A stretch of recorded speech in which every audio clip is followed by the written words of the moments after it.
Good morning, everybody. Welcome to a Seahawks Saturday edition of Hawk Blogger Mornings. I'm Brian Nemhauser, and really happy to be back with you all today as we get to do something that we kind of, I think, invented last year. I don't know. Maybe someone else does this, but I think this was the first time I saw it done. And despite, I think, some healthy skepticism, we had a lot of fun and learned a lot from it. We are going to do a live draft of every player in the NFC West, or at least the top 80 players, according to this handsome quartet of fellas.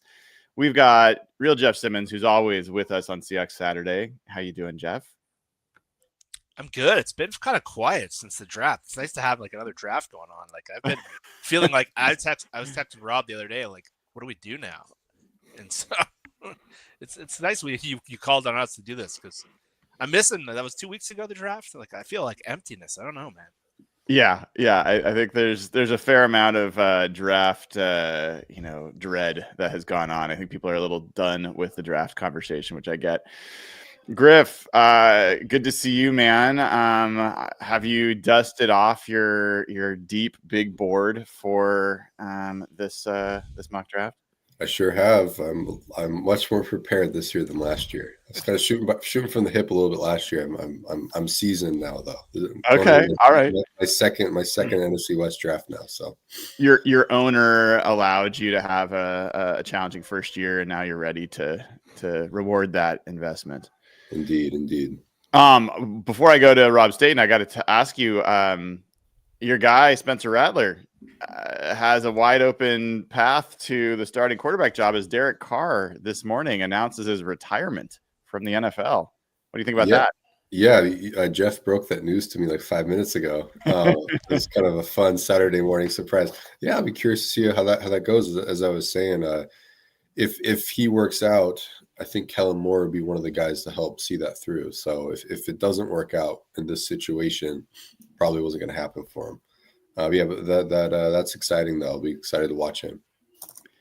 And Rob Staton, the venerable Seahawks draft blog creator, who I want to know, Rob, are you happy or are you unhappy that we now have light confirmation that the Seahawks will not be making a trip your way next season? Do you want the honest answer of that? Yeah, I do. I'm not that bothered. Like I've watched the Seahawks in London and I've watched them in Germany, and I'm coming to Seattle. So I'm like, on a personal point of view, I like going to watch the Seahawks play in America. Like it's American football. Okay, so I like to go to watch the Seahawks play in America. So that's what I like. I'm not a huge fan of the international series personally. I think it's a good thing to have a game or two over here. That's fine.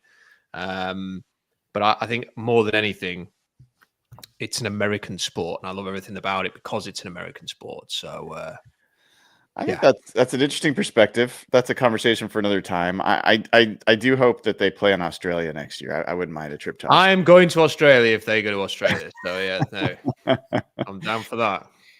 So guys, let's help everyone come up to speed who's maybe was not graced with watching this episode last year. The way this works, this is not a rookie draft. This is not a draft to figure out who can get the best team this year. This is essentially looking at only the NFC West rosters and saying, of the 90 players on each roster, who do you want on your team? And we're gonna do it in a draft style. So Jeff Simmons has the first pick, I have the second pick, Griff has the third pick, Rob has the fourth, and then we're gonna snake back to Rob, Griff, me, Jeff. And we'll do that for 20 rounds, which means we'll each get 20 players on our roster, which is what we did last year. And there's no real official winner or loser, the way there isn't an official winner or loser for any draft, but it'll be interesting to talk about along the way, where we find some value, why people saw certain players differently. Age should be a factor, contract not a factor. So we don't care what someone's getting paid. We're just basically looking for the best players. And also age should matter a little bit because a 3-year time horizon it does matter a little bit.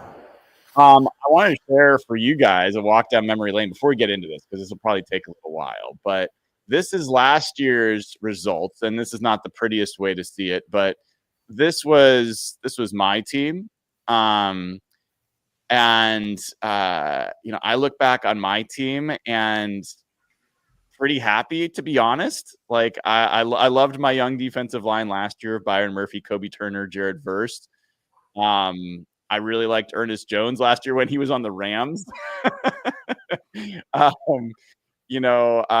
Hufanga and Cherry Schwartz didn't work out so well. Jonah Jackson certainly did not work out very well. Dominic Pooney was, I think, a pretty good 6th round pick. And then Juwan Jennings was a pretty good 10th round pick for me. Well, these rounds were different. We had multiple picks per round, but that would make that like a 20th round pick. Griff, you were hard on yourself. Looking back on your team from last year, any quick observations? I think I don't think I had a lot of juice offensively. Both Cup and Lockett not having great years, or injury and whatnot. And neither did Marvin Harrison. He was a rookie. There's volume there, not super great. I think, dang, a lot of this didn't go well for me. I'm trying to think. Yeah, my team kind of ended up kind of busted, to be honest with you. You had some injury challenges. You had some injury challenges for sure. I think I did. And then I think a lot of the guys that I was hoping for some quick development in, that didn't pan out. Yeah. Between Hargrave and Cup and Warner, like there was just a lot of injury issues there. All right, Jeff, your review of your draft from last year. Anything stick out to you? Oh, you're on mute, Jeff. What Griff said before was kind of accurate. I don't know if I understood the exercise well enough. I remember like midway through the draft, Rob was making fun of me that I completely ignored the trenches, which is what I always talk about. And then you look at my first like 4 picks, and I think I started like overcompensating. And I think I went in last year and started bolding all like the good picks. And like I got Trey McBride like really late last year. But yeah, you did. My skill positions, my top 3 picks were pretty good, like pretty money on those top 3. But in the middle and somewhere I kind of fell off a cliff. And Aaron Banks, I remember picking Aaron Banks and getting laughed at. Then he got 19 million. Sorry, man, that was me. I did laugh. He got 19 million in free agency a year, so maybe I was onto something. But it's true.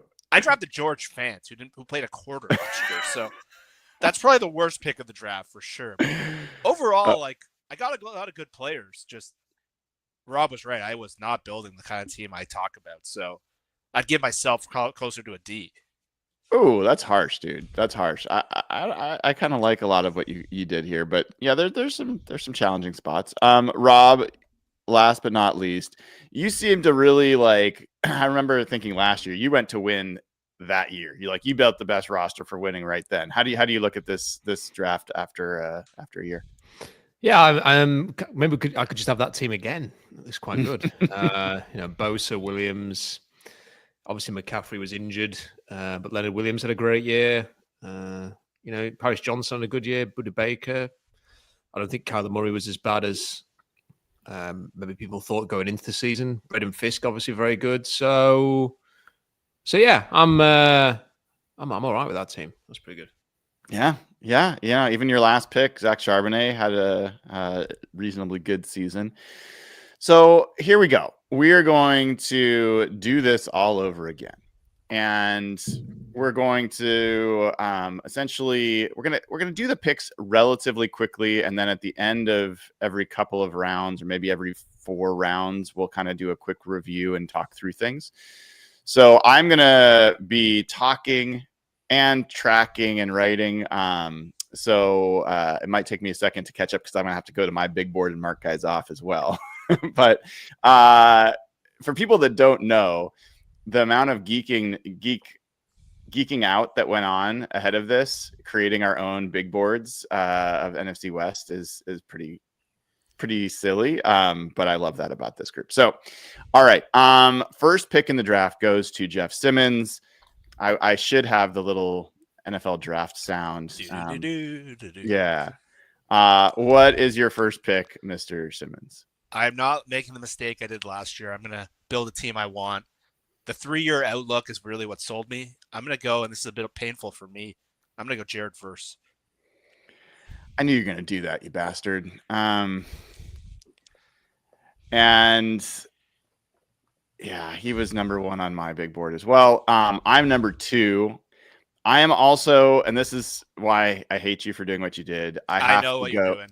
I have to go with Nick Bosa. Similar edge value, still young enough. Maybe the most dominant current player in the division. So I hate you for making me do that. That's why I didn't do it. You bastard. All right, Griff, who's number 3? Who's your first pick? I'm going to go Devin Witherspoon. All right. They're coming off the board. No upsets, as John Schneider would call it. The first Seahawk off the board. Rob. Well, I would have taken either of those 2 pass rushers at the top. So I am now going to take. I am going to take Fred Warner because I think he's the best player. And right. I am going to then, with my next pick, I am going to take Leonard Williams. All right. The second Seahawk and 2 of the top 5 for the 49ers, 2 of the top 5 for the Seahawks. All right, Griff, you are the 6th pick. All right. Man, I really debated this too. I'm gonna go Trey McBride. Damn. I don't. If it was 1 year, I would have gone Kittle. 3-year outlook. I'm gonna take McBride's youth. Yeah. First Cardinal off the board. I think there weren't a lot of Cardinals going last year. That was certainly one of the trends we saw. All right. It's me. Oh my gosh. That means I've got to look at my big board. Ooh. You guys got to give me a second. We're getting to the harder territory here. For the record, this has gone in order for me. I had McBride, Williams, and Warner right in the tier. So yeah, I have a tough choice here. I think, man, I think I am going to go. Shoot, I'm gonna go. You guys took some of the defense back. I am going to go LJ Collier. I mean, I'm hesitating to talk out loud. I'm gonna obey this list I've got, and I'm gonna take Puka Nacua. It's not what I really want to do, but I'm just gonna go with my preparation. All right, Puka Nacua is off the board. Oh, I'm still a believer in this player, despite having a quiet year statistically. I'm going to take Byron Murphy. Smart. God dang it, Jeff. All right, done. Jeff, you're back up. I'm leaning into trenches this year. I'm going to take Charles Cross. All right. A lot of Seahawks going off the board. All right. So these guys are all gone. Boy, oh boy. You're going to make me do it, aren't you? You guys are making me pick all the guys I don't want to pick. I don't appreciate this at all. All right. Charles Cross is gone. Let me get back to my big board. All right. I think the only other, I've got a couple other tier 1 guys. I think I'm going to take Braden Fisk, defensive lineman. I was hoping to take Mr. Murphy before you guys would jump in there, but Did not happen. All right, Griff, you're up. All right, I'll go Jackson Smith and Jigba. That was who I was trying to decide between. Oh, why is this bolded? Jackson Smith and Jigba. Seahawks. Unbold that if I can. All right. Whoops. All right. Rob, back-to-back picks. Who you got? I am going to take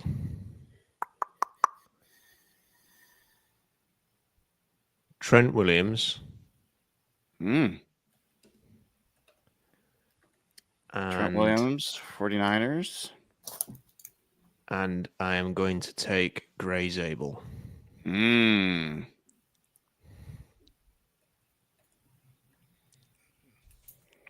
Love that. Griff, you are up. Going to go Rams left tackle Alaric Jackson.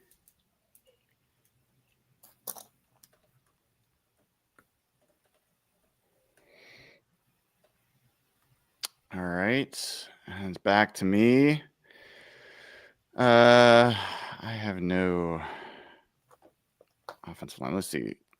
Any of my tier 1 guys left? No. Tier 2. All right. I am going to, since we got a little bit of run on offensive linemen here, I'm going to take Paris Johnson Jr. For my left tackle.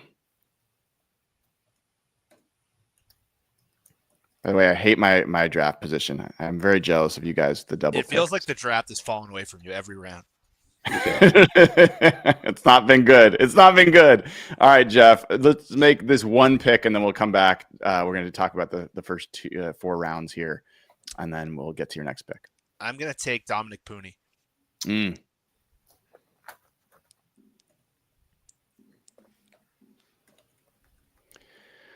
All right, guys. So that is 16 picks in.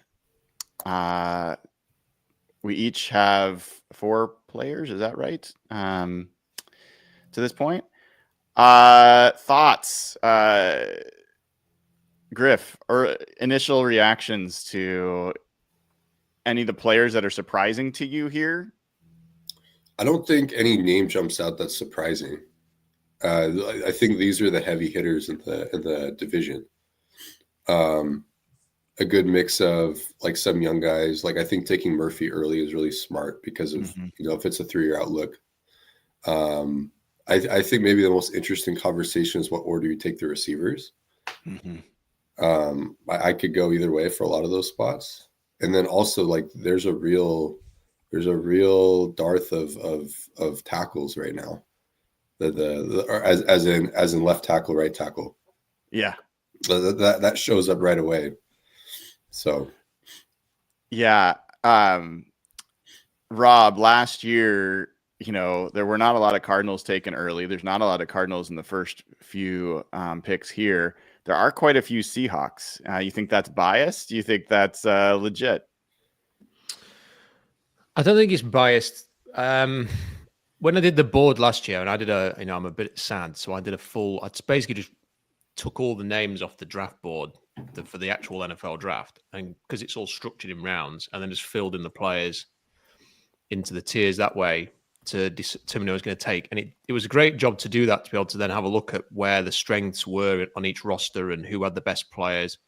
I remember last year thinking the Niners had several blue chip players that would get in any team in the league, but then not a lot behind them. And then when I did it this year, I found that it wasn't too dissimilar. Those same Niners players were near the top of the board, but they were all a year older. A lot of them had injuries. So, for example, no one's taken Christian McCaffrey. Whereas I think last year, he would have been off the board by this point because he was effectively the MVP in the NFL like the year before. Because of those injuries and stuff like that, Trent Williams is a year older, Kittle's a year older, people like that, Fred Warner's a year older. You sort of feel a little bit differently about those players, but they've still got the same lack of depth.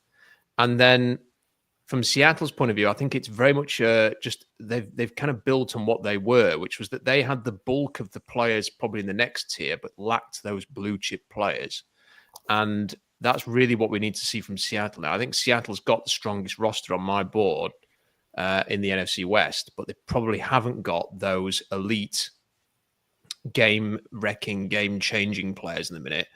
And perhaps that's why we see, Verse and Bosa going as the top two. They are the two legit game wreckers.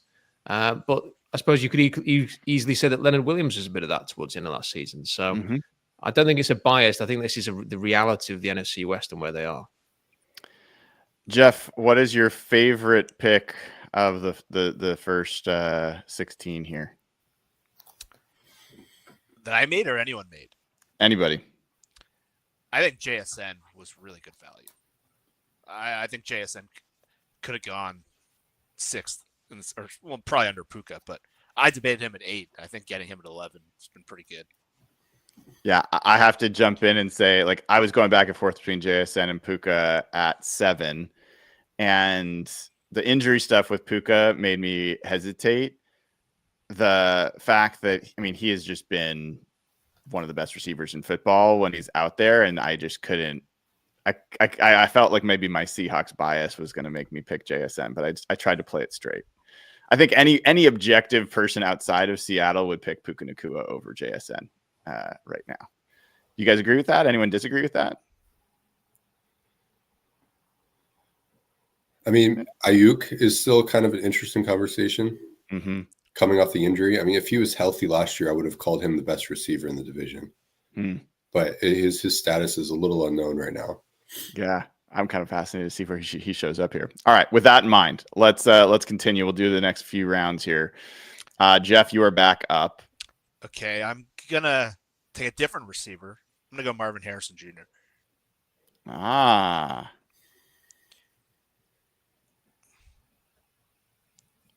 He still believes. That leaves me.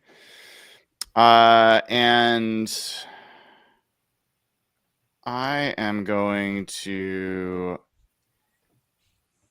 I don't like the way I have organized this board. I tried to use Chat GPT to help me stack rank, but I'm not liking the way it poured it out here. So I should stick an honor with this. What I've got here, I want to go offensive line or defensive line.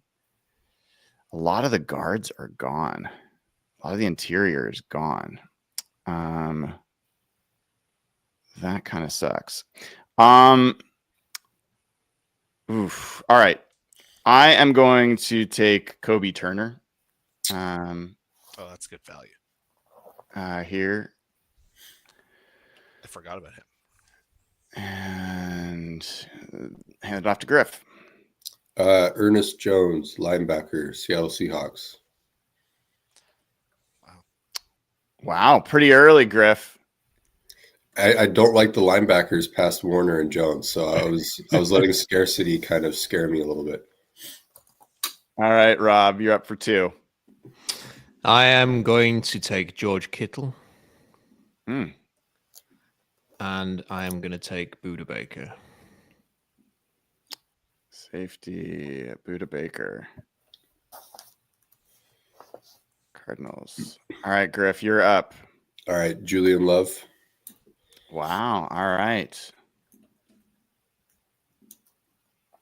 Let me unbold that. I am going to take. Appreciate your guys' patience as I don't get to look at my lists. This is an interesting one. I'm gonna take Walter Nolan. Whoops.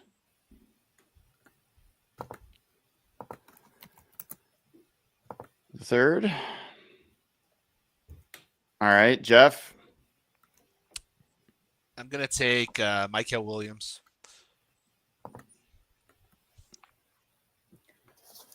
Michael Williams. So 2 rookies back to back, almost back to back in this draft, in the rookie draft. All right, Jeff, you're back up.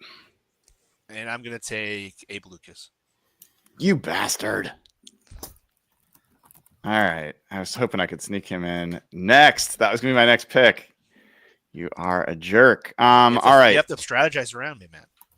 I am going to take one of our young edge rushers. It's a tough, I will say it's a tough choice between Boye Mafe and Derek Hall for me right now, on the Seahawks edge rush. But I'm going to go with Boye Mafe, for the time being. So, all right, Griff, you're up. Kevin Dotson, guard, Rams. That's what I was going to take. All right, Rob, you got a couple picks. I'm really pissed off about that. Okay. I will, in that case, pivot to Juwan Jennings. Oh, interesting. And Juwan. How do you spell Juwan Jennings? That's the first one I've. Is it Jauan? Jauan? I think it's that. All right. And your next pick? And I am going to take with my next pick. I'm going to have to take Byron Young. Edge for the Rams. Okay. That means you're up, Griff. All right. Tariq Woolen. One of the first corners. Is he the first corner off the board? After Spoon, I think. But oh, yeah, that's right. Yeah. All right. That leaves me up. Jauan.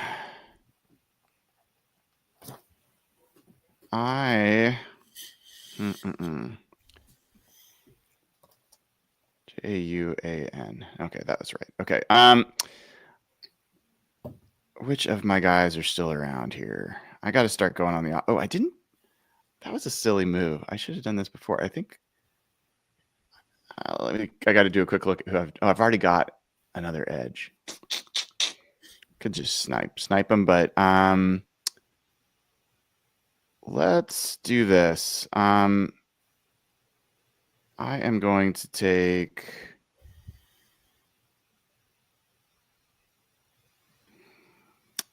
I'm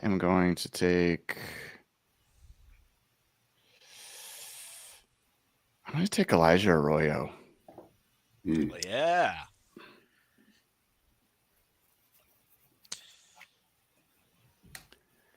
All right, Jeff. I'm going to take my third edge here. I'm going to go with Derek Hall. Darn it. I was debating between him and Michael Williams last. I'm like, they're kind of similar. I'm like, probably got to take the guy who just went 11th overall. But now I got both. All right, you're up again, Jeff. Yeah, I need some secondary work. I'm going to take Renardo Green.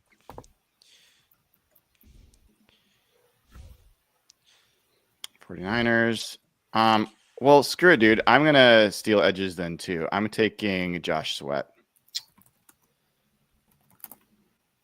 It's a good pick. Thank you. I haven't had many, to be honest. I hate my draft. I hate my draft. Let's just be clear. All right, Griff, go ahead. All right. I gotta go D-line as well. Uchenna Nwosu. Interesting. All right, Rob, back-to-backs. I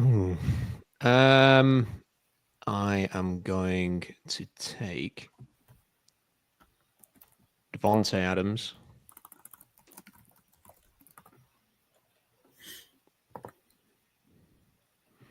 And I'm going to take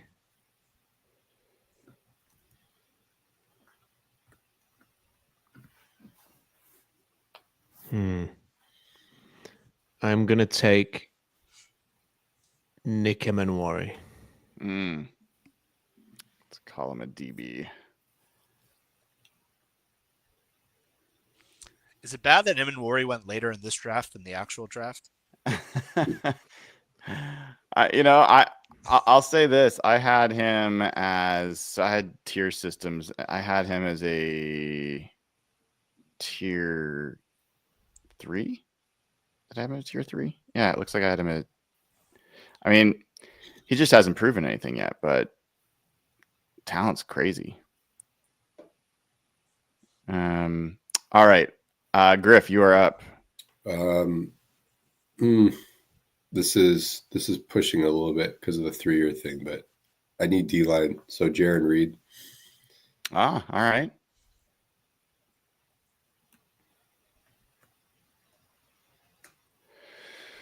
That leaves me up.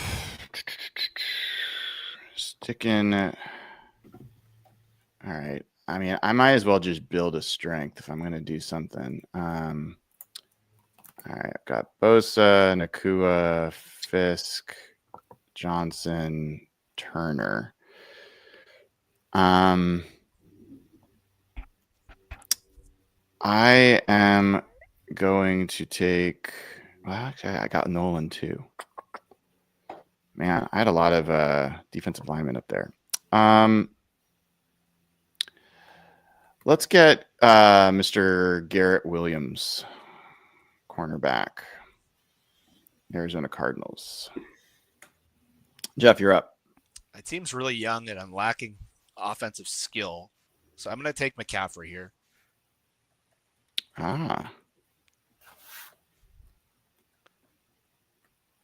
49ers. All right. So that's another. That's another few rounds here that we've done. So, oops, not Mike Kelly, Michael Williams. All right. How are we feeling? Rob, any of these players that went off the board that you think that went higher than you had them, meaningfully higher than you had them? Not meaningfully higher. I think I had Christian McCaffrey rated quite highly, but you just don't know when to take him, do you? Because it's a 3-year thing. And I appreciate I took Trent Williams very early, and he may only have one season left in him, but I just freaking love Trent Williams. So I just couldn't resist. But with McCaffrey, he could easily, I suppose, get back to being one of the definitive NFL weapons, and that could end up being amazing value. That he's gone. He's not the 40th best player in the NFC West, and yet that's where he's gone.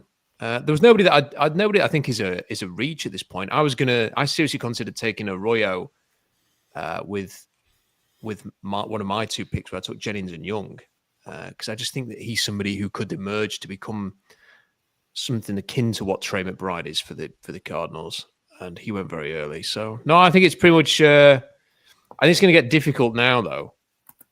There's not a lot left. Yes, it starts thinning out. It's also hard to kind of build your roster a lot. I don't know if you guys are finding this, Jeff, but I'm finding there's strength and depth at certain positions where I could just keep adding to that spot, but then I have a pretty empty. I don't have a very complete team. What were the position groups where you found had really a lot of depth this year in the NFC West?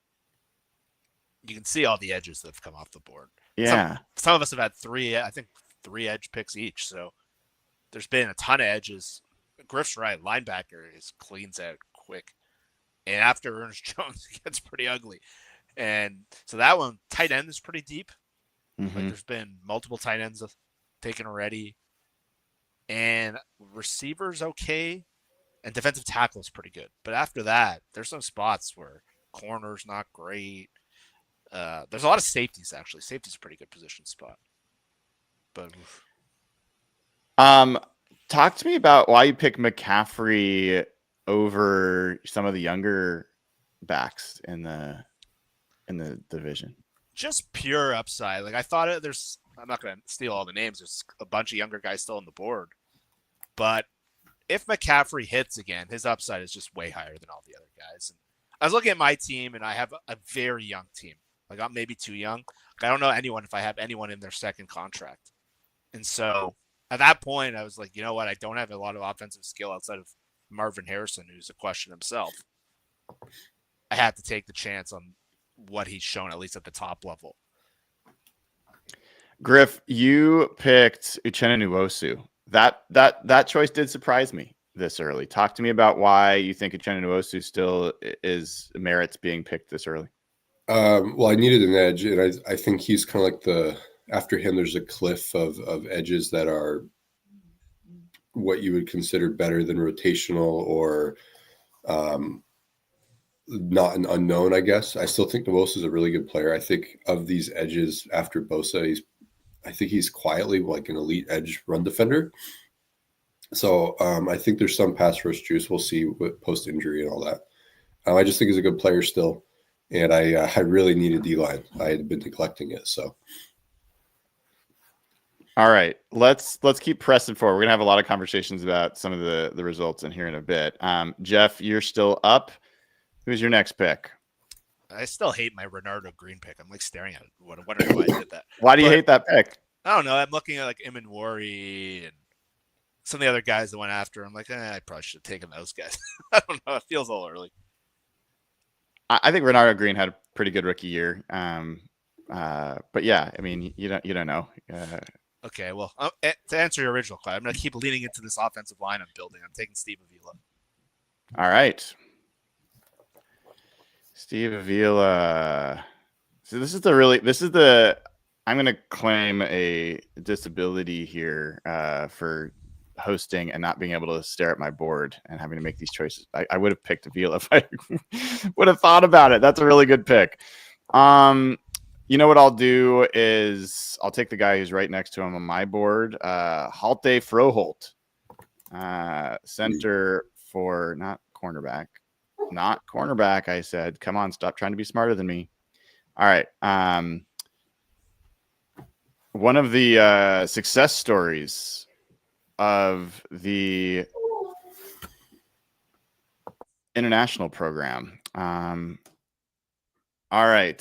So Halte Froholt is gone. It looks like Griff is otherwise occupied. I'm back. You're back. All right. Who is your pick, Griff? All right. Shoot. Let's go. I will go Malik Mustafa. Interesting.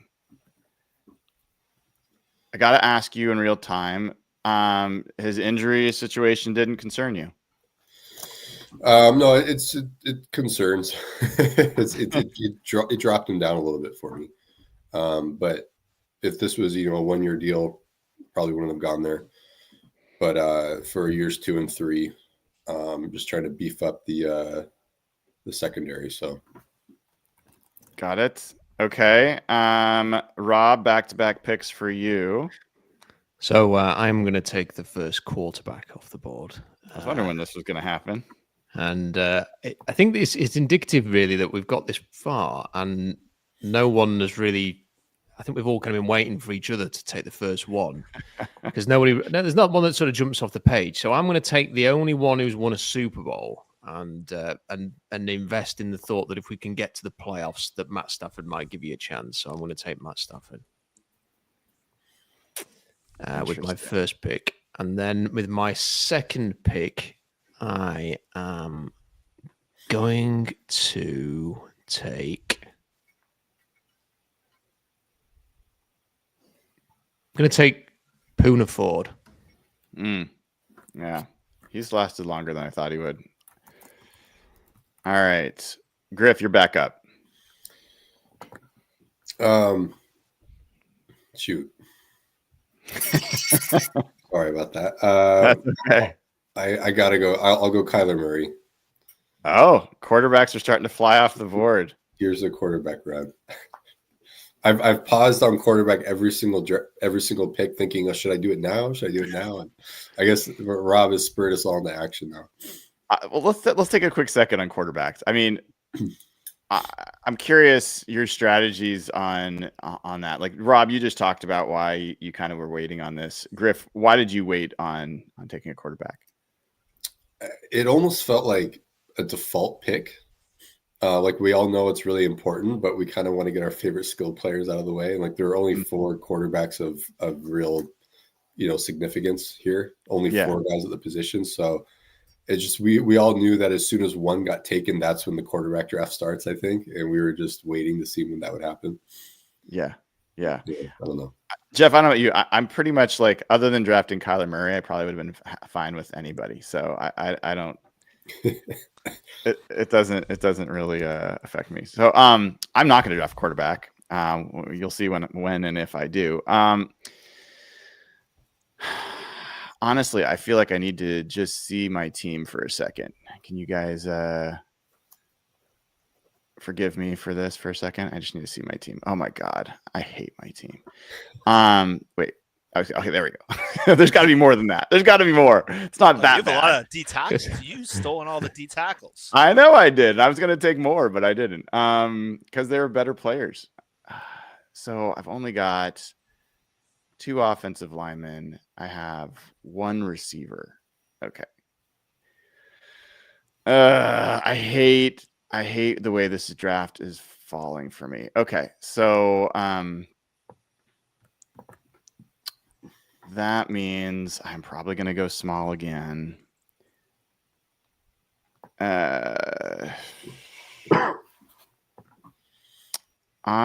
am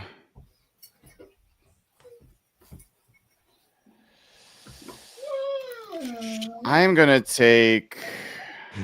Is the dog giving a review of anybody's team there? I think he's booing Brian. I think so. I'm not sure who he's booing, but I would guess Brian.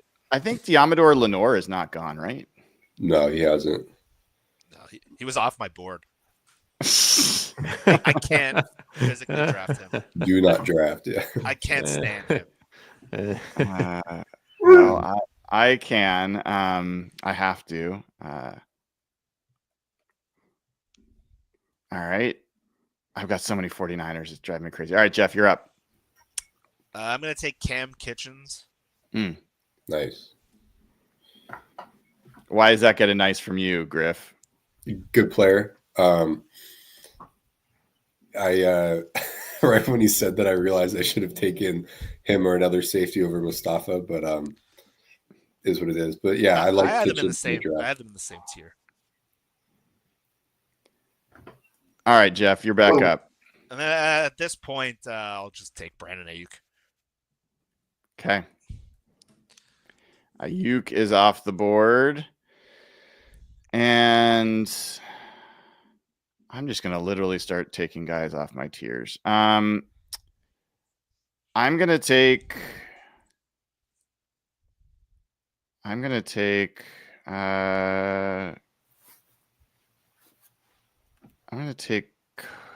Kobe Bryant.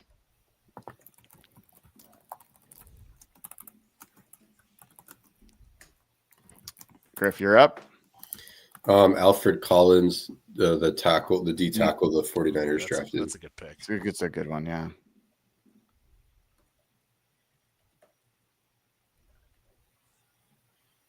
Rob. I am going to select Jordan Birch. Oh, interesting. Edge. Why do you have Birch up here? Just of the edges left. I don't have an. I've got Poona Ford and Byron Young. I need an edge, and I need a defensive tackle. So there's not much left, and I need to start adding some players. So I'm taking him, and I'm going to then follow that up with. Okay, I'm going to take Bo Limmer, the center for the Rams. Okay. Is it like Bo Limmer, something like that? Yeah. Griff, you're up. Kyron Williams, running back, Rams.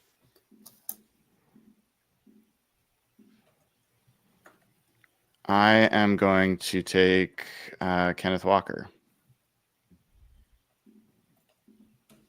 Did you see that picture? My God. All right, Jeff, you pick, and then we're going to take a quick second to review. Okay, I'm going to take Will Johnson. Yeah.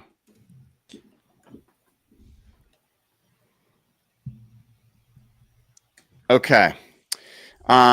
So looking at these last few rounds, it's definitely starting to be a little bit of a potpourri of names up there.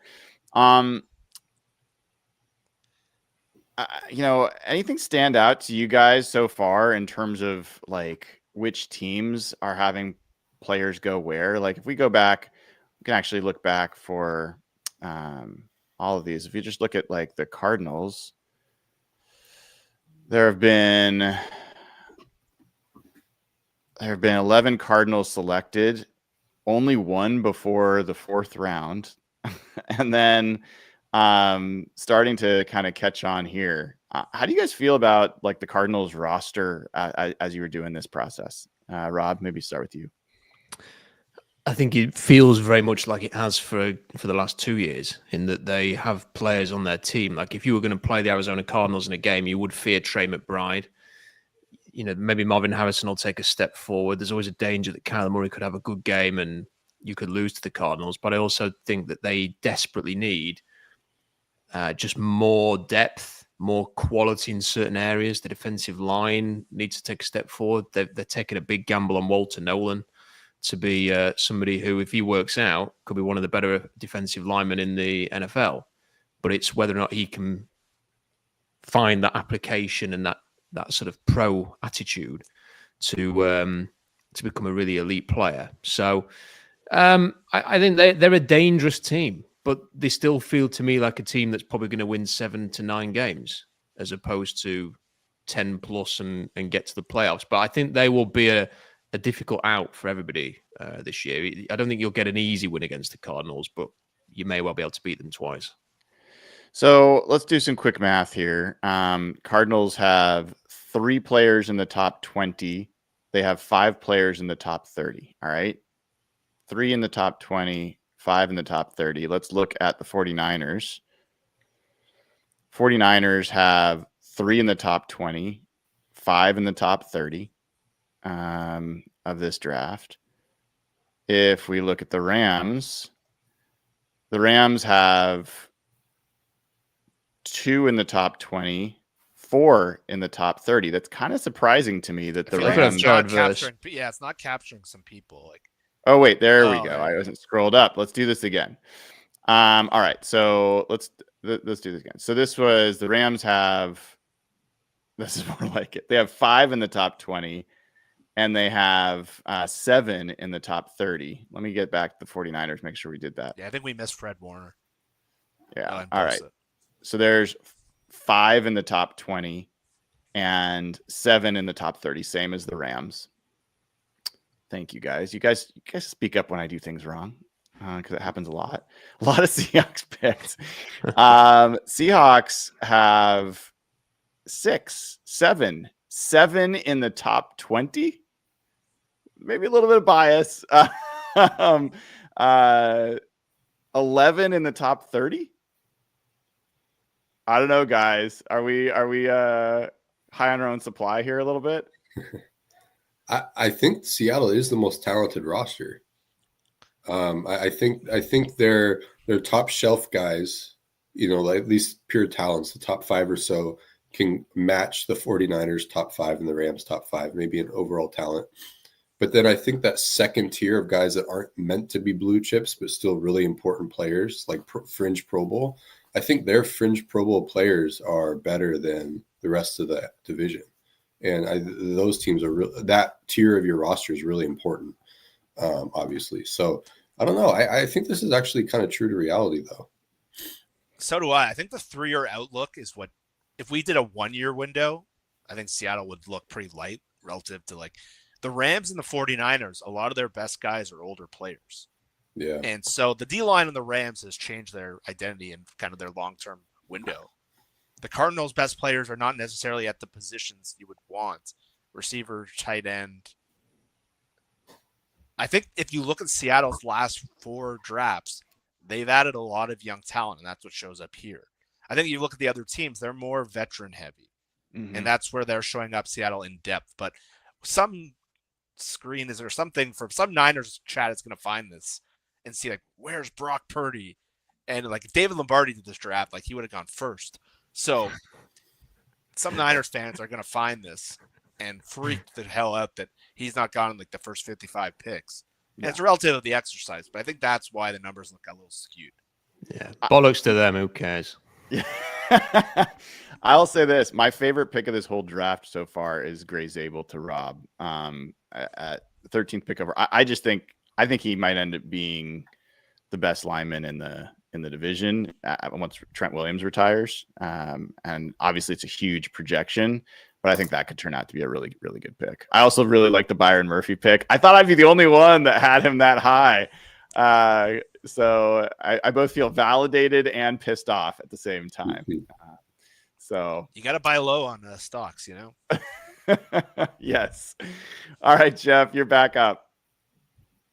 Just so, like, this website just doesn't get taken down, and I hate this player with a passion. I'm going to take Purdy. Well, if you weren't going to take him, I was. So I was kind of hoping that I could just wait you out. And I like Darnold probably more than most. So I was kind of hoping, but you know what? I'll just do it.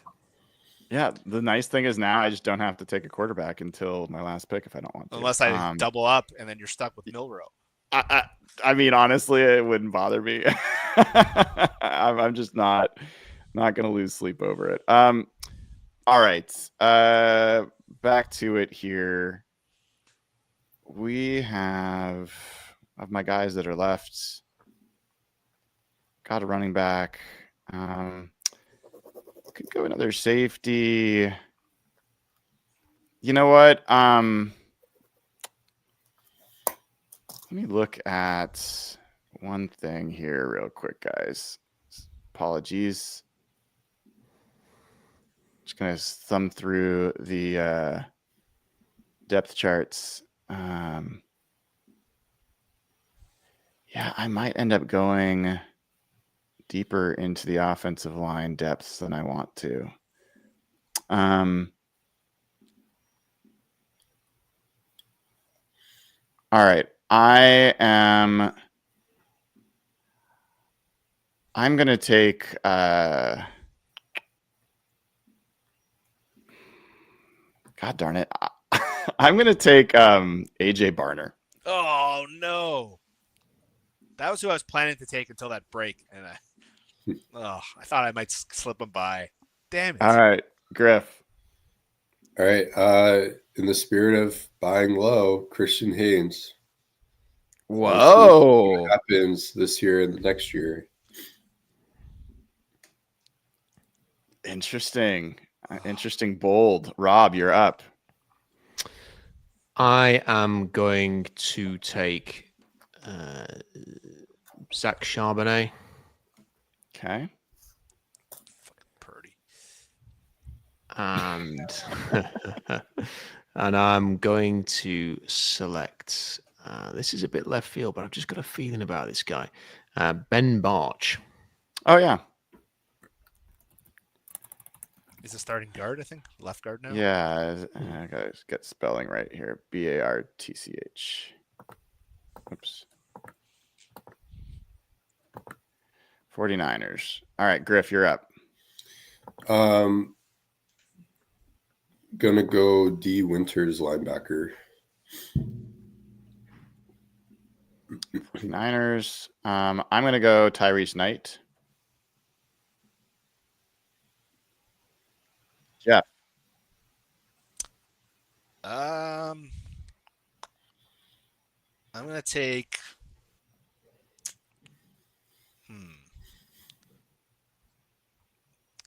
Calais Campbell. What? I gotta stop the presses there. You're taking the oldest guy in the division. Why? Rob took Trent Williams. He might not play more than 1 year. So at this point in the draft, I think this is one of my favorite players ever. I'm just like, to get him on my team versus who's out there. Yeah. I think it was worth it. You literally took every single player I wanted to take at that spot, which is why I was grumbling. Like, I literally had a list of Barner, Haynes, Charbonnet, Winters, Knight, and they all went. So I'm like, you know what? I'm just gonna do it. All right, I get it. I like Calais Campbell as well. All right, go ahead. And then I'm gonna take Ricky Pearsall.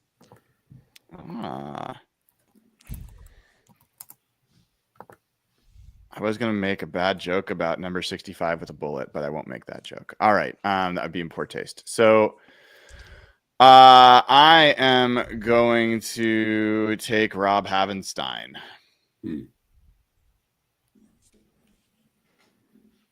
Who is older, but still competent. Griff. All right. Did Cameron Curl get taken yet? No, I think Cam Kitchens did. Yeah, that's a good pick. So Curl it is. He was who I meant to take when I took Mustafa. So I'm glad that I was able to circle back. Yeah, if you flip this around, you'd be pretty happy. Yeah. All right, Mr. Rob. Back to backs. I'm going to take. One thing I've noticed during this is the cornerback depth is not very good in this division. No. Maybe that's indicative of the league, actually. Maybe there's just not that many great corners at the minute. I am going to take, simply for need, Jonah Williams. Mm-hmm. And then, because the board just looks crap at the minute, I am going to take James Conner as well. All right. Never accuse Rob of being ageist. Griff. Colton McKivitz, right tackle, San Francisco. I love Griff doing it draft style. You say the school,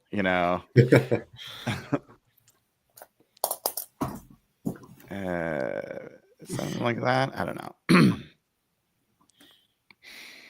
I am back up. Man, I can go a lot of different ways. Excuse me. Let's have a little fun with this one. I could take a Robbie Oots.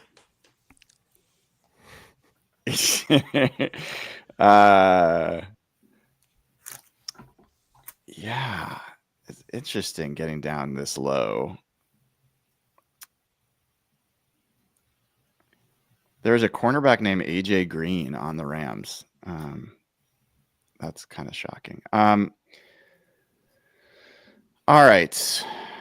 I mean, there's a tight end still sitting out there, but I've got plenty already, but he's way up on my board. I think, do I have multiple wide receivers? I can't remember. I'm going to take Michael Wilson.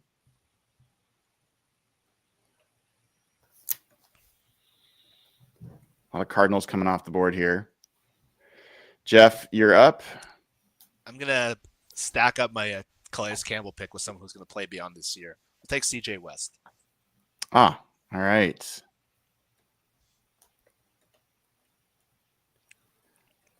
Go ahead and do your next pick as well, Jeff. Terrence Ferguson. Yeah, I was wondering where he was going to go. All right. He is Rams. I'm back up.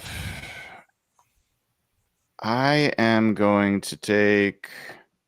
Let's take a flyer on this guy. Well, God, I have so many of these guys already, but I feel like I got to take them. I am going to take a flyer on, I just don't like this player. I can't do it. Sorry, guys. I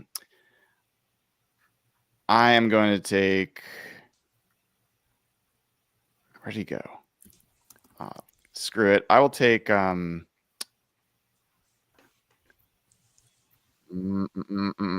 struggling. I'll take Mac Wilson. Go a lot of different ways, but Griff, go ahead. Yeah, speaking of struggling, I am actually, I'm redoing it. You haven't said your pick, so I'm changing it. I'm taking Torrey Horton. Oh, I wasn't going to take him this time, but I was going to try to take him next pick. That was a good pick. All right, so for me, I'll go Jake Brendel, the center for San Fran. All right. Yeah, my offensive line is just, I gave up on it. Rob, you're up with your last 2 picks. Last 2. God, I don't have a cornerback, so I hope there's some good undrafted free agents out there. I am going to select. I'm going to take a punt on Josiah Stewart. And my last pick is going to be. Oh my word, Jalen Thompson. Oh yeah, I think he's still criminally underrated. I think he just fades in the shadow of Budda Baker. Griff, your final pick. Final pick. I will go. I liked him pre-draft, but his career's not gone great so far. But he'll be a flyer. BJ Ojulari.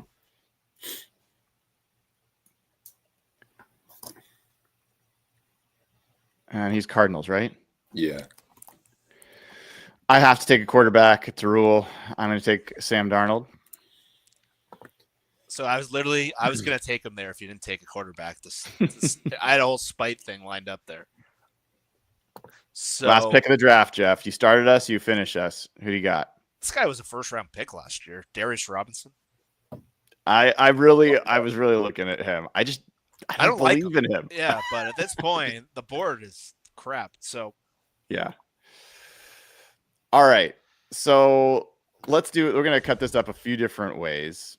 And to start with, we're going to go person by person, and we're going to start with Jeff, your draft.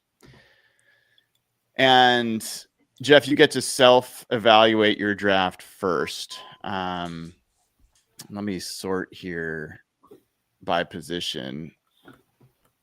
How do you feel about your draft? So I might have leaned too hard into the trenches this year after last year, but my trench group is really strong. Like I got 4 edge rushers. I got guys who can play inside out. I'm really good on the defensive line. The only problem is I have like no speed rushers. I have all power. I have the most powerful edge rush group you can possibly imagine with Verse, Michael Williams, Derek Hall. My offensive line is pretty good. I got 2 guards, 2 tackles. I don't have a center yet, but my skill group is pretty weird. If Ayuk can't get back, my skill group is pretty bad. And so last year I was all skill, and I don't have a single linebacker on my team. So people are going to rip me in the middle. Griff is going to attack my defense.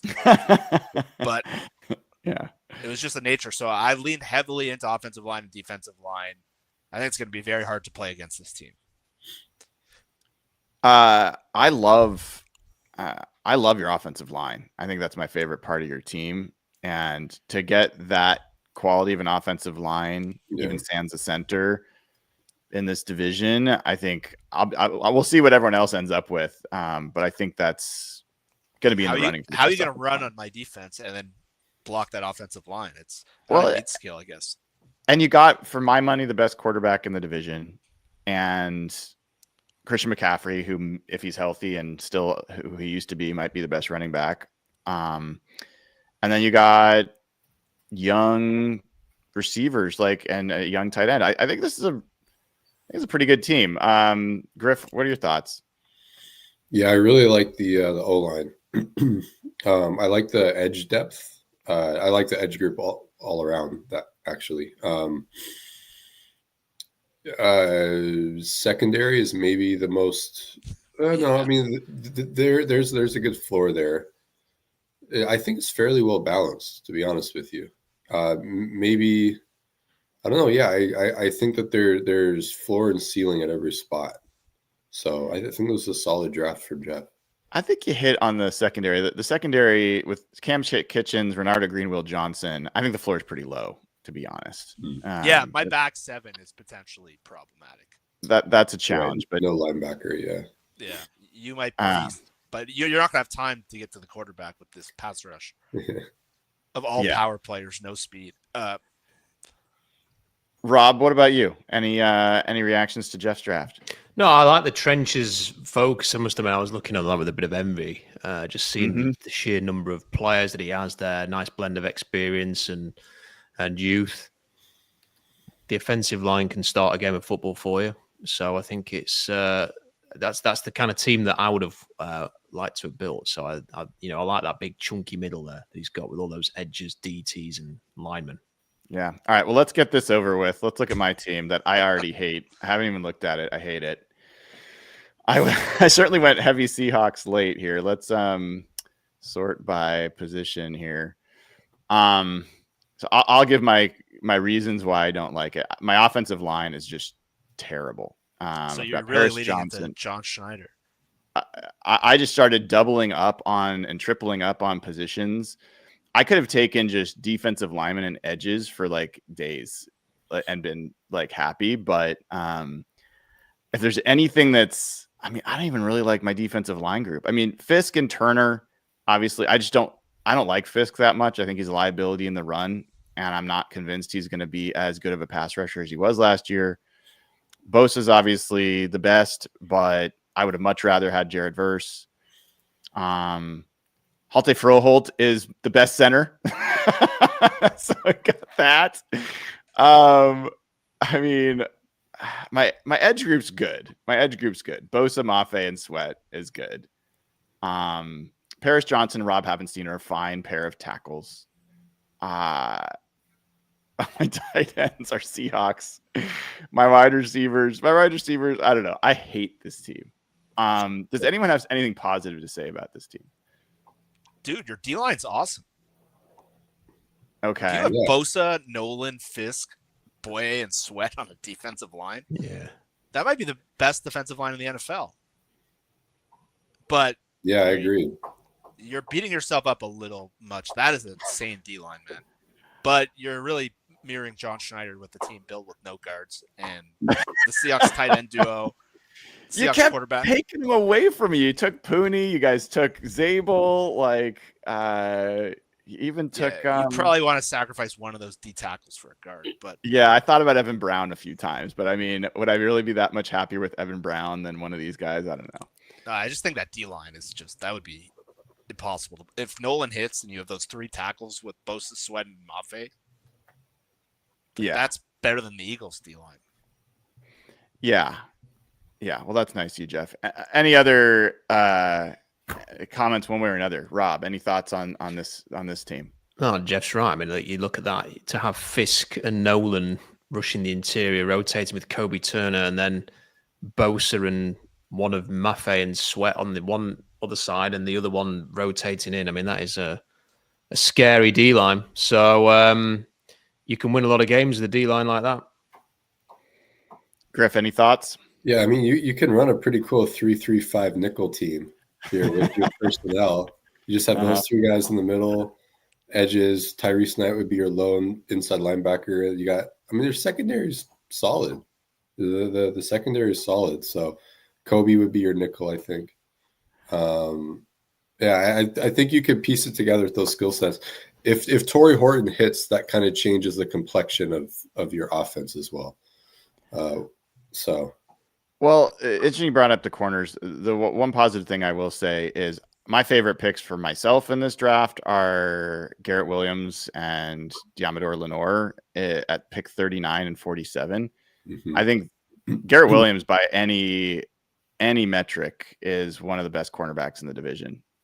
He's a nickel corner, but he's was really solid last year. Yeah. And Diamador Lenore is right there with him. I think those were pretty good value picks later. All right, let's look at the next group. Let's look at Griff. Griff, this is your team. How do you feel about your team, my friend?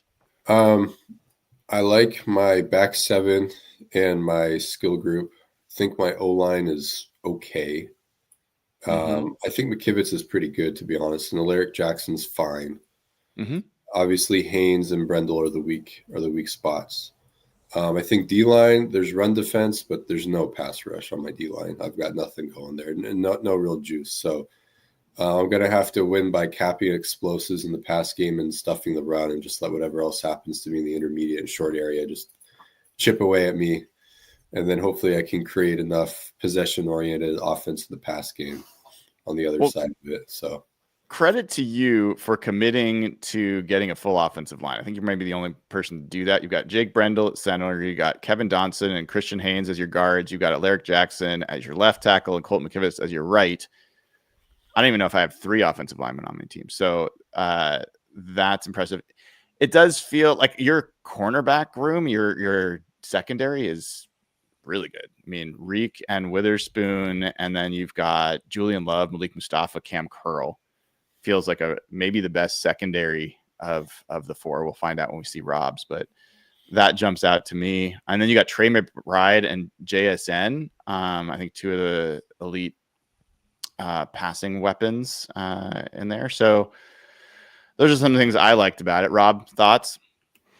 I think Trey McBride's a really good player. I think I know he's just been paid. It's not that he's underrated. It's just that he is perhaps not spoken about in the same way that some of the sort of the bigger names are, and maybe it's because he plays for the Cardinals. So, although everything that Griff said, is fair about the pass rush and everything like that, he does have a reasonable line, and if Haynes can take a step this year, that could look even better. And then you can feed McBride, you can feed Smith and Jigba. I love Malik Mustafa, and I think he would have probably gone maybe a bit earlier than that if it wasn't for the injury. So, yeah.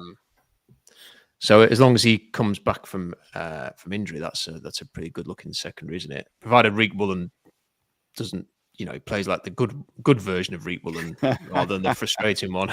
Yeah. They're the same person, Rob. They are the same person. Jeff, any thoughts on Griff's draft? Yeah, it's the exact inverse of mine. His back 7 is insane.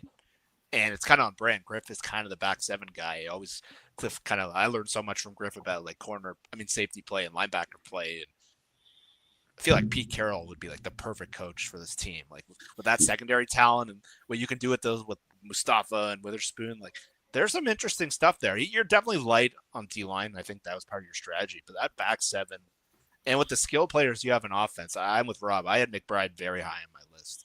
And JSN is someone who I've been on him for years. So you have a lot of the guys I drafted last year: Witherspoon, JSN, McBride. I drafted all 3. I think I drafted Julian Love. So it's very different than my team, and kind of the draft gets away from you at where you draft. But you've created some interesting position groups that you could do some stuff with. Well, one of the things that's interesting to me, Griff, looking through where you took players and what positions, cornerback, tight end, wide receiver, first 3, and then you go trenches with tackle, and then you go linebacker, safety before you come back to the trenches. You didn't take a defensive line edge or whatever until the 35th pick.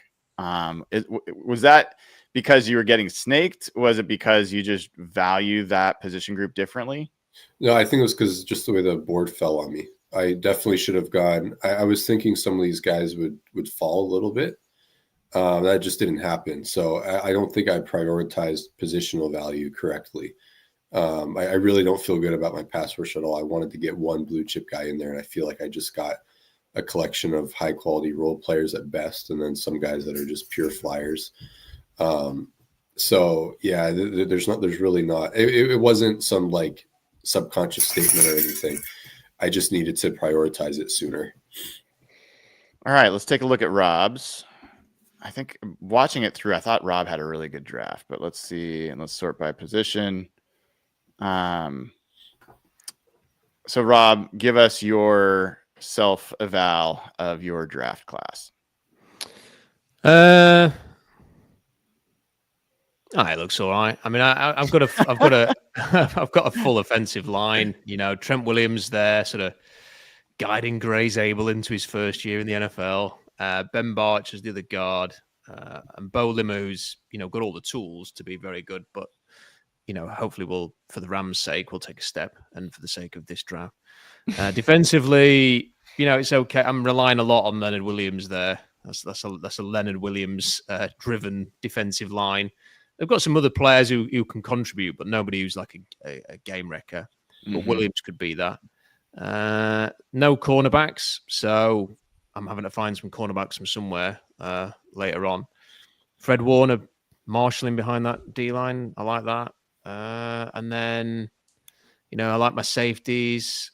I think I've got a few weapons there who can put some points on the board. They're a good physical running back tandem, and then Kittle, Jennings, and Adams, I think, can get you some touchdowns. Matt Stafford. So yeah, I think it's all right.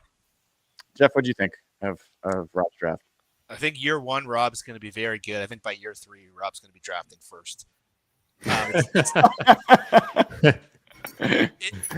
Arch Manning. Yeah, you're set up well for the 2027 draft. Yeah, it's a very balanced team. I just think with Leonard Williams, Warner, Trent Williams, Stafford, and Kittle, and Devontae, you might get old quickly, but you're just very balanced. Like every pick, I kept saying, "Oh shit, I wanted that guy. I wanted that guy." So you're very balanced at every spot. But if one of those guys just gets old and falls off a cliff, the O line or the D line, that would be my flop. But year 1, like that team would be so hard to play. The Stafford, Trent Williams, Fred Warner, Kittle, Leonard Williams. Like there's more high quality now than anyone by far. And a pretty equal distribution across the teams, across the division. You got you got Rams, you got Seahawks, you got 49ers, you got pretty much equal of all of them, maybe the most of the Rams. Griff, your thoughts on Rob's draft? Yeah, I really like it for 2025. I think though there's quite a bit of youth on defense that by year 2, year 3 could give the floor some life. So I think there's actually a good combination of youth and veteran. Rob, he definitely got the best aging players though for sure. So Kittle and Adams and Trent Williams will do a lot of heavy lifting in the interim. And Williams. Do you think when GMs get together that's like the harshest shade that you can throw someone's way? Like you got the best aging players. maybe, but I mean, like for the next 12, maybe 24 months. Yeah, they are some of the best players in the division. So, well, it's like in the case of Trent Williams, it might be for the next month. Who knows? Like it's gonna be able to last. But he's kind of like the LeBron though of tackles. So Rob, you had a few of my favorite picks. I loved the Poona Ford pick at 45. I actually was staring at him a couple times, but I already had just loaded up on the taking everybody else on the D line. Yeah, I kind of had, yeah. And then I said Gray Zabel. I think that's a fantastic pick and a young player. So those are two that stood out to me. It was interesting to me that you took 2 running backs, and Charbonnet before, 9 picks before Connor, but I think that makes sense. You took the Cardinals safety duo, which I think is a good safety duo. I think Jalen Thompson. Yes, and Imanwari, whether he's he might be your cornerback, Rob. Like he got started nickel corner, so at least you got that. But yeah, I thought Jalen Thompson was also a really good value pick at 77. So, if we were to look at all these, I was going to go back and look at. I think my favorite is probably Jeff's because of the combination of offensive line and edge talent, and like the defense in general, even with Will Johnson as your corner. I feel like the defense there is probably the strongest single unit that I saw created. I'll go back and show these again. I won't show mine because I don't think that's the best. But anyone else after you went through all 4 that you're like, this is the one I like the best? Griff, anyone that jumped out to you? I mean, I really like Jeff and Rob's. To be honest, I'm kind of partial toward mine. I didn't feel that way last year. The one X factor is X factor in a negative sense is really my pass rush. I really don't have any pass rush, but I kind of like the balance of my roster, and I don't think as well as like the balance of age. But then I also have a lot of room for like guys not working out, like Tariq Woolen, Christian Haynes could really blow a hole in my O-line. So there's some room for things not shaking out, though. I really like Rob's blue chip players. I like Jeff's balance, though. Mm-hmm.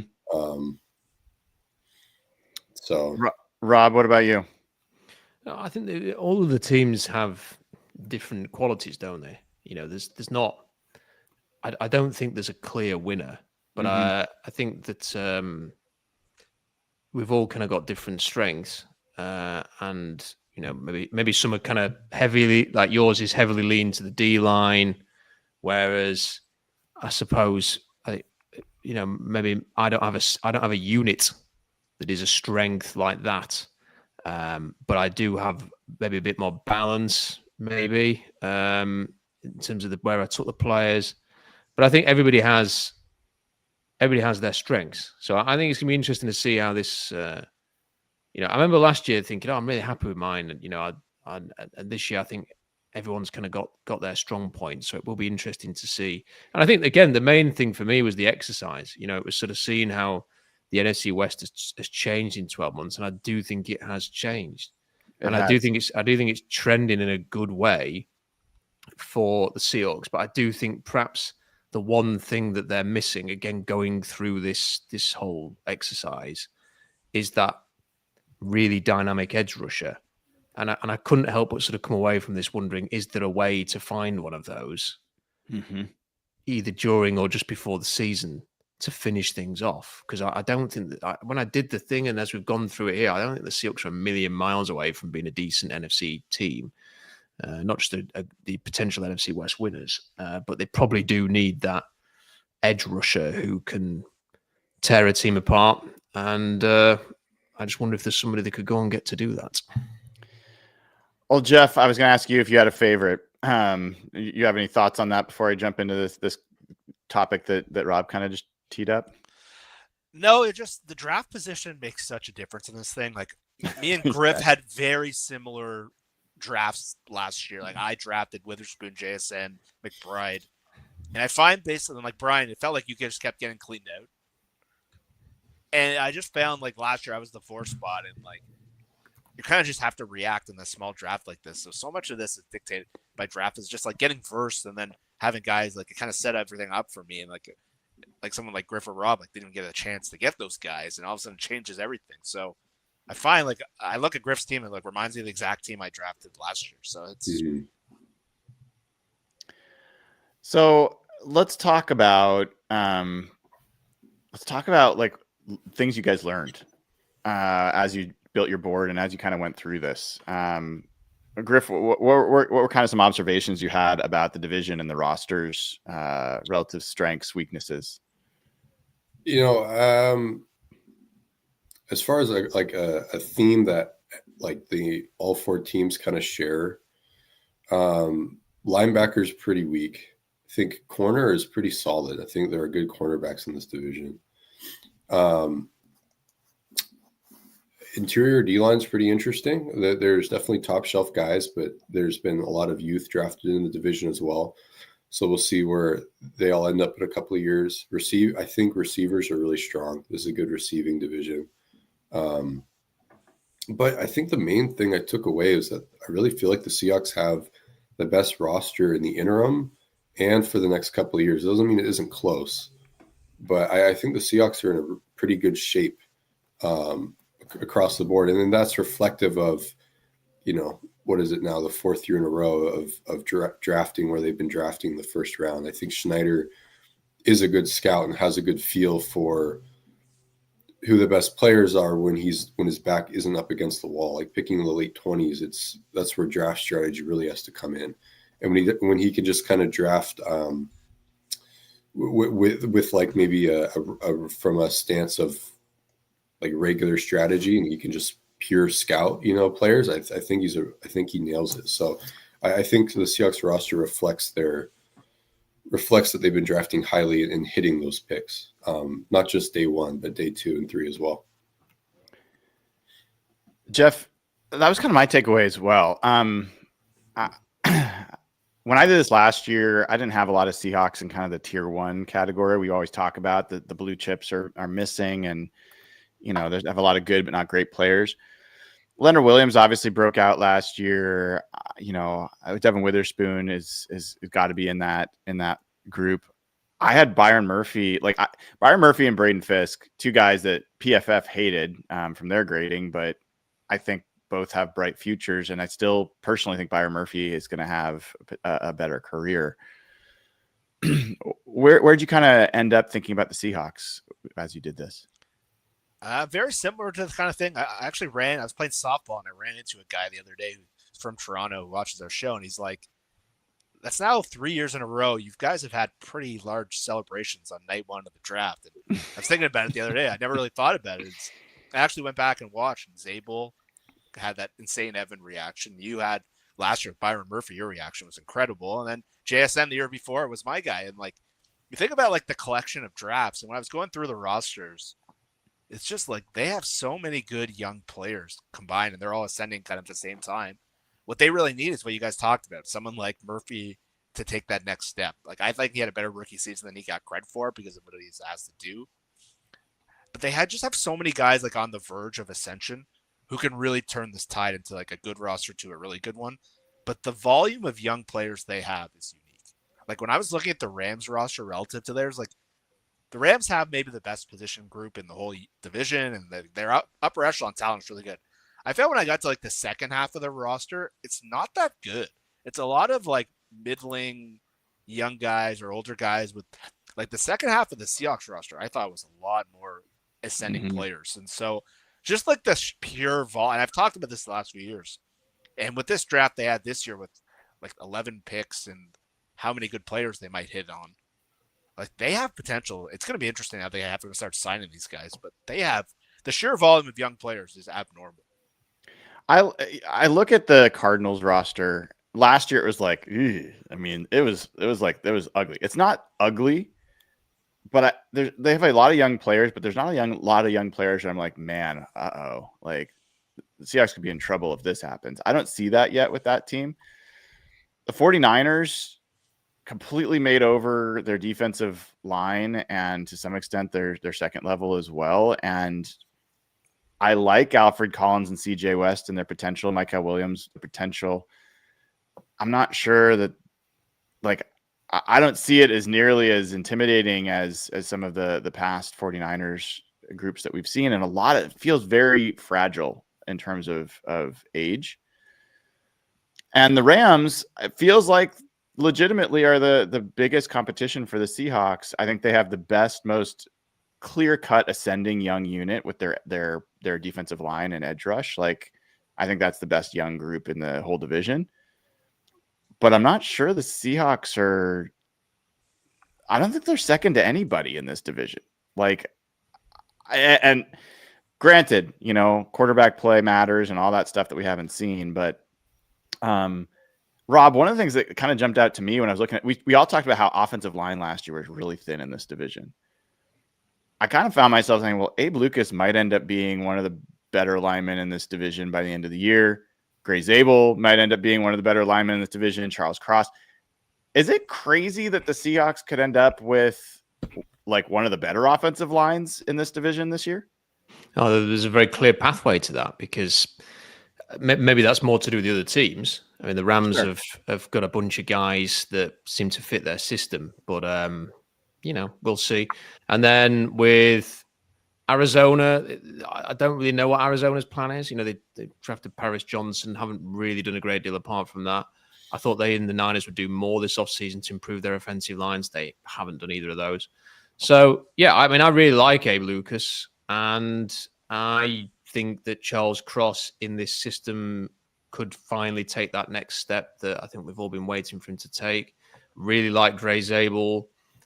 Not overly concerned about the center position, and I'm intrigued to see what happens at right guard because I do think they've got some players who can play in this system who can play at right guard. Doesn't mean that somebody like Christian Haynes or Anthony Bradford or LeMay is going to be an unbelievable player, but can they? You don't need it. Can they be a 65 in the PFF grade? Can your right guard be a 65, 68 player? And if that's the case, and your other guys are good, then you could have the best defensive line. And what a weird thing that would be if we're sat here in a year's time saying that Seattle's got this good offensive line, good defensive line, and that's the kind of team we've all been hoping for. And I mentioned about the pass rush a second ago. As you were sort of talking, I was thinking about that, and in many ways, I suppose at Baltimore, it was the parts that Mike McDonald had, that versatility, that was what made that defense so successful. He kind of saw a bit of that last year with Seattle as well. And when you have players like Nick Emenwari who can play in lots of different positions, and they have added DeMarcus Lawrence, and hopefully he can stay healthy, and Chenna can come back. You do actually wonder, maybe they don't need that great elite player. Maybe the sort of the collection of parts that Seattle's had will accumulate, sort of make up for the fact they don't have a Nick Bosa or a Jared Verse. So I'm really optimistic about Seattle. I think what's going to determine, and this is probably no revelation here, but I think what's going to determine Seattle's success is probably going to be simply down to what happens at quarterback. I put up here the offensive linemen that were taken in the draft. And I think there's a couple of fascinating things here. One, if you had told us that a year ago that Rob would pick a Seahawk rookie, the pick right after Trent Williams, I think we'd be like, holy shit, things have really changed in Seattle. The fact that Trent Williams could very likely retire at the end of this, like any time could retire. The top two offensive line picks in this division were both Seahawks, Charles Cross and Gray Zabel, outside of Trent Williams. I think it's interesting. And 3 Seahawks picked among the top 7. Also, like, looking back at this, would you guys rank this differently? Griff or anyone else, would you kind of see this, like, any guys you'd put higher above some of the Seahawks guys? Not necessarily. You could make arguments. Like Dotson, maybe you could push up there. Like Dotson and Avila are probably better players than Lucas, but just getting a tackle versus a guard. I don't think Avila is better than Lucas. Well, I guess what we've seen of him in the last few years, but Lucas as a rookie looked like a Pro Bowl player for those first 8 games. Yeah, that'll be an interesting one. The other group I wanted to kind of show, because we talked about it a lot, is defensive line and edge. And this feels like, look at all the guys that were picked across the division. Of all the 80 picks we did, we had 22 that were defensive linemen or edges. So that feels like a strength in this division, right? Yeah, no DeMarcus Lawrence. There's a lot of quality, I think that there are only 3 or 4, maybe 5 guys that have truly top 10 at their position, either status or potential. But there's a lot of guys that are in that 11 to 20 range, maybe 25 range. Well, if you go all the way down to pick 72 here, maybe CJ West is I don't think it's hard to project CJ West and Alfred Collins, the run stuffers. They're gonna probably be fine doing that. But there's quality all the way down. This isn't you don't really get these and to Jeff's point, DeMarcus Lawrence isn't listed. There's other guys that you could put on this list that aren't even there. You can make an argument that Josh Sweat is the 3rd best edge in the division if you wanted. Mm-hmm. And he's a good player. So, and then last thing here, we won't talk about quarterbacks because who really cares. But let's talk about secondary, because that came up a couple times, and if we look at this, not a lot of guys taken. Rob, was allergic to the secondary, which I can kind of appreciate. Go with the big boys. 14 players picked, only 1 in the top 20, Devin Witherspoon. So secondary all of a sudden feels like a little like the 49ers might be the best setup outside of the Seahawks. The Seahawks are the best secondary in the division. Yes? Anyone disagree? I think it's absolutely obvious that, yeah, definitely. I And mean, the Rams, I mean, the Rams have got some decent players, but they don't have like a real star in their secondary. I don't think the Niners have, and losing Mustafa is a real problem for them. And the Cardinals, it's basically, Williams, aside from Williams and Baker, they're banking on Will Johnson being healthy. mm-hmm. So I think Seattle's secondary is clearly the best. I mean, every Seattle secondary player was picked. That is definitely not the case with the other guys here. And then last thing, let's just look at skill position with we'll do running backs, tight ends, and receivers. Jeff, anything jump out to you looking at between all the skill positions? We had 19 skill position players selected. Anything jump out to you here in terms of which teams had depth, whether the division has depth? Thoughts on this? The 49ers are not nearly as when they had Debo, Ayuk, peak McCaffrey, and peak Kittle, they looked so dangerous relative to everyone else. But it's pretty balanced.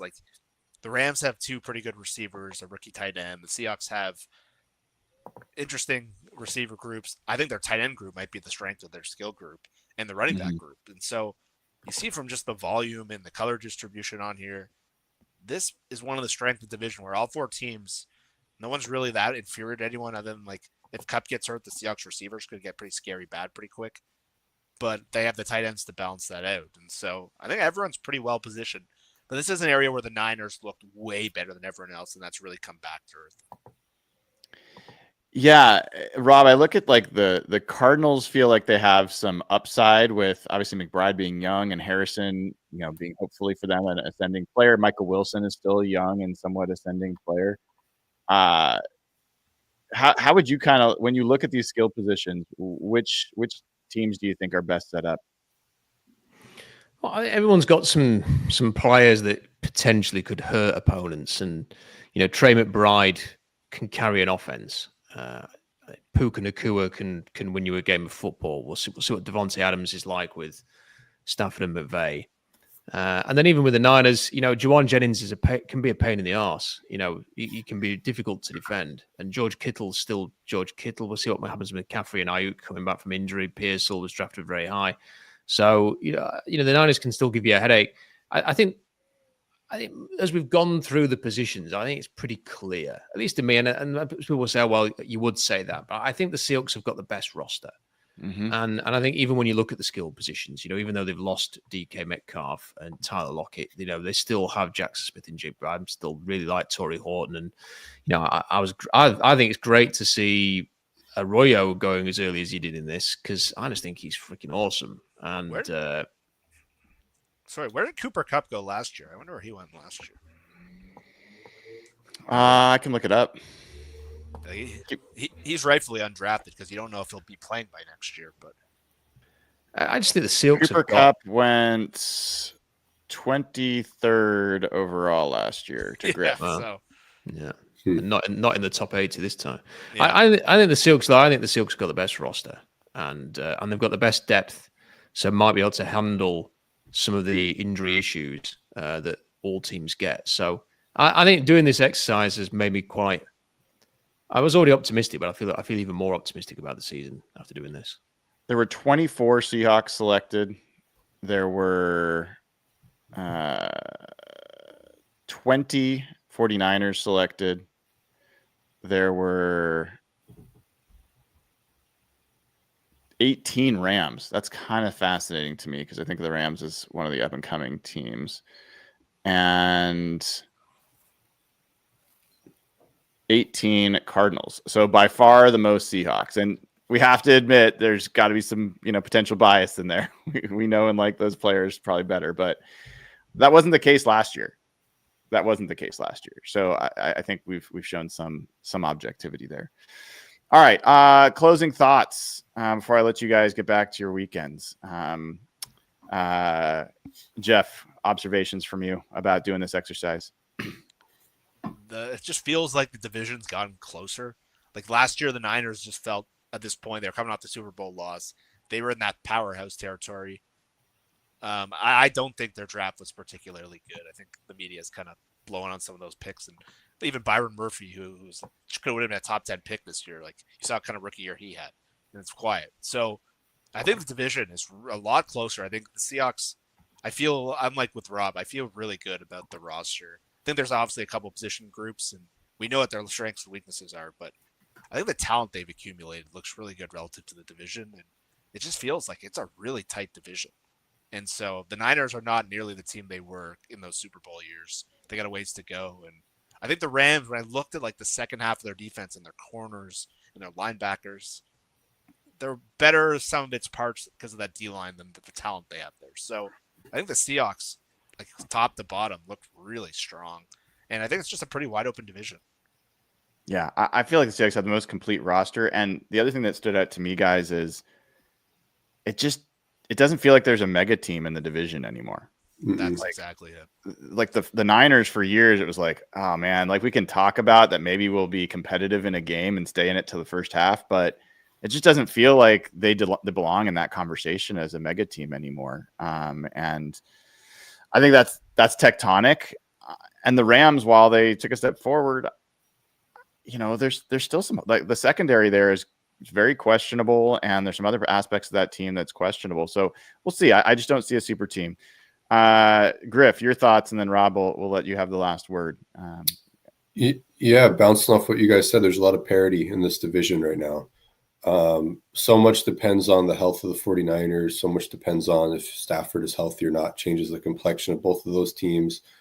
The Seahawks, I think they have the best roster, but then we got to see what the turnover on offense looks like, because even though I think they're the strongest roster, it's how all these pieces combine ultimately.